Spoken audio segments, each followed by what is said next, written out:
Pada video ketiga ini, saya tertarik akan perusahaan sawit.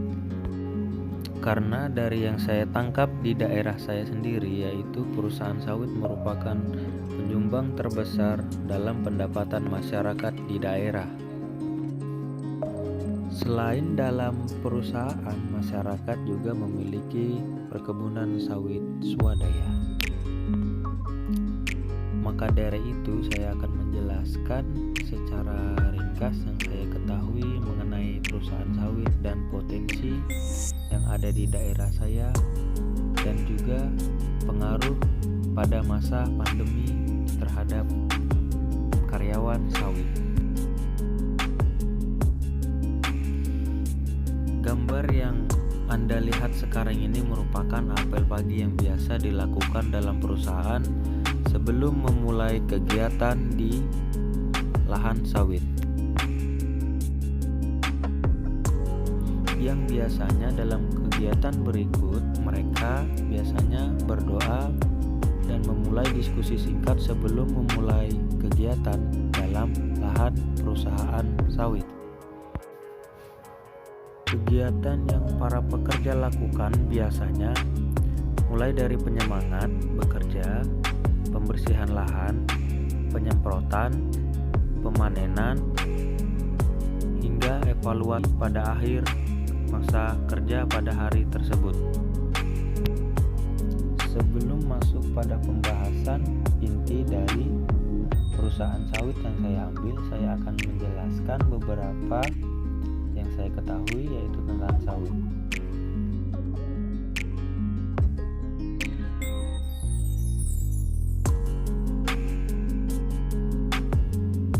Meningkatnya kebutuhan minyak nabati domestik serta besarnya potensi ekspor minyak kelapa sawit telah memicu pesatnya pertumbuhan luas kebun sawit di tanah air.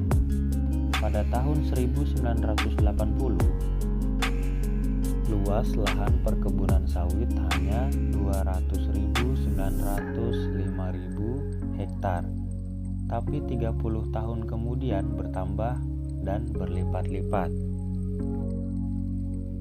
Menurut data Direktorat Jenderal Perkebunan Kementerian Pertanian, pada tahun 2019, luas perkebunan kelapa sawit di Indonesia diperkirakan telah menjadi 14,68 juta hektar atau bertambah hampir 50 kali lipat.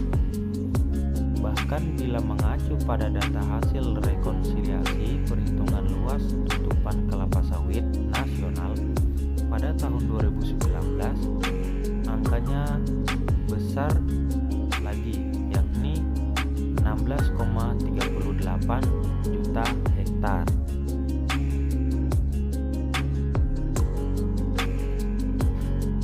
Selain daripada data yang saya sebutkan tadi, sawit juga merupakan sumber lapangan pekerjaan bagi masyarakat daerah. Semisalnya, perusahaan banyak menerima pekerja dari daerah tersebut untuk dipekerjakan di lahan perusahaan sawit milik mereka.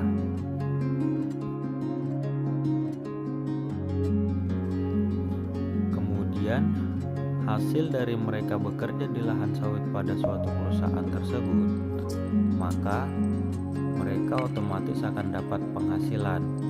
Nah, dari ketahanan pangan, di sini bisa diambil bahwa perusahaan sawit merupakan penyumbang bagi ketahanan pangan bagi para pekerja.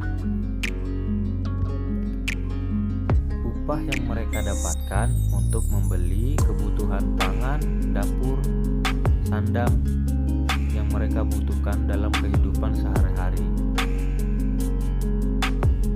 Sedangkan pada masa pandemi ini ada sedikit kendala atau masalah yang dialami oleh para pekerja di dalam perusahaan sawit, baik itu dalam skala besar maupun swadaya.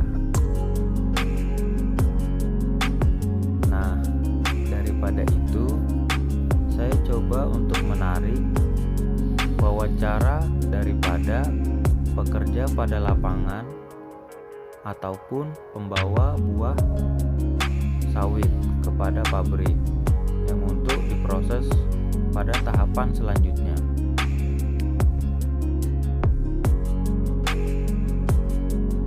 Wawancara yang saya adakan ini bertujuan untuk mengetahui kendala dan masalah yang dialami oleh para pekerja dan pembawa buah sawit untuk dibawa ke pabrik sawit. Bagi Anda yang ingin mengetahuinya, silahkan simak beberapa wawancara singkat saya terhadap para pekerja.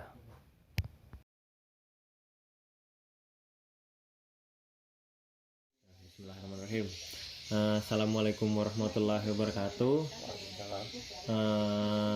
Jadi ini nih Pak, perkenalkan saya Bambang Rahmadi, mahasiswa dari Stiper Kutai Timur. Kebetulan Bapak kan kerja di salah satu perusahaan sawit yang ada di Morancalong. Nah, saya tuh mau menanyakan seputar keadaan sawit di Morancalong semasa pandemi Corona. Kira-kira apa dampaknya bagi pekerja karyawan di perusahaan yang Bapak tepati sekarang? Ya, artinya kalau dampaknya ada, ya kan? Artinya perusahaan ini untuk kegiatan aktivitasnya dikurangi. Karena tadi kan ada semacam kegiatan pembersihan rawat jalan itu kan dikurangi. Nah, hanya timbul pekerjaan hanya panen dengan pemrondol buah. Pemrondol buah. Buah. Itu aja dikirim perusahaan di atas ini. Itu selain kegiatannya dikurangi dari pihak perusahaan, apalagi yang dikurangi? Ya, misalnya kan banyak itu pekerjaan ini kan. Misalnya tadi kan ada pemupukan, kan? Oh ya. Nah, pemupukan belum ada. Oh belum. Nah, terus bagian piringan itu kan istilahnya itu perusahaan piringan namanya. Ya. Pembersihan yang sawit itu. Sawit ya. Nah, itu ada lagi. Ya itu hanya satu macam aja lagi. Nah, panen dengan pemrondol aja, dua macam aja lagi. Jadi dengan adanya pengurangan pekerjaan tadi, apakah berdampak juga dengan penghasilan? Ya jelas saja. Yang tadinya kan penghasilan orang kan misalnya banyak, tadi kan jelas berkurang gitu. Berkurang ya? Nah, berkurang. Jadi semisalnya memang ada pengurangan, berarti pekerjanya tuh otomatis banyak yang bekerja gitu ya? Ya, kalau memang ada pengurangan jelas banyak ini bekerja, karena misalnya orang yang bekerja kan apa yang dikerjakan ya kan? Misalnya setelah panen ya kan, setelah pemanenan buah, jadi buahnya tuh diantarkan kemana itu? Ke istilah orang itu ke PKS kan istilahnya, ke pabrik istilahnya. Pabrik. Itu pabrik memang dari pabrik perusahaannya sawitnya tuh sendiri ya? Iya, pabrik tersendiri itu dari perusahaan. Itu untuk saat ini apakah ada apakah ada pengurangan pekerja gitu? Pengurangan pekerja dari jumlah karyawan yang kerja di lapangan tuh kan? Ya, dikurangi? Ya, gitu. Yang jelasnya yang kena itu kan misalnya orang PHL ini kan? PHL tempat ini. Nah, sementara ini kan bukan jadi tapi itu tadi pekerja itu ada hanya pemrondol, misalnya orang rawat ya kan? Ya. Nah, kalau orang panen masih ada kerjaannya untuk panen. Cuma kalau untuk orang rawat, jadi tadi bisa bekerja, artinya kalau bisa panen bisa dipanen. Ya. Nah, kalau berondol aja, berondol buah itu. Cuma berondol buah ini apa yang masih berondol kan buahnya ini ada. Gitu. Ya. Nah, panennya gini juga. Arti itu untuk di perusahaan ini kalau buahnya agak kurang juga. Gitu. Jadi kalau memang banyak yang misalnya sendiri lah itu.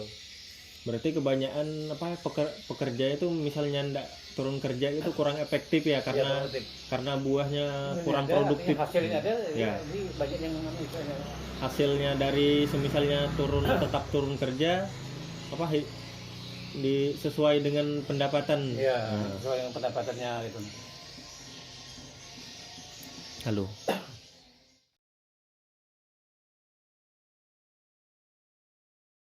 faktor penghambat yang dialami yaitu selama pengantaran, yaitu banyaknya waktu terbuang sia-sia untuk pemeriksaan COVID saja yang di pos-pos pemeriksaan COVID yang telah disediakan oleh perusahaan, sehingga waktu yang digunakan untuk pengantaran tersebut sangat kurang, banyak terhambat dan tidak digunakan sebaik mungkin.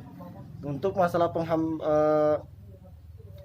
pembayaran, yaitu sangat terhambat sekali karena siklus perekonomian masyarakat sendiri pun terganggu, apalagi dalam segi keuangannya perusahaan.